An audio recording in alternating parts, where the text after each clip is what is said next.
রাজশাহীতে মাদ্রাসা মাঠে নির্বাচনী জনসভায় তারেক রহমান। পণ্যের ন্যায্য মূল্য নিশ্চিতে চাঁদাবাজদের রুখে দেওয়ার আহ্বান জামায়াত আমিরের।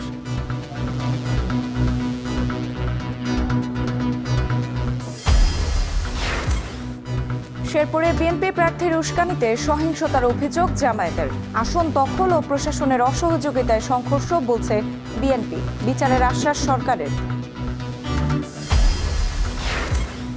শহরের অলিগলি থেকে গ্রামের পথে প্রান্তরে তুঙ্গে নির্বাচন প্রচারণা। ভোটারদের মন জয়ে নানা প্রতিশ্রুতি দিচ্ছেন প্রার্থীরা। মাঠ দখলে অভিযোগ পাল্টা অভিযোগ।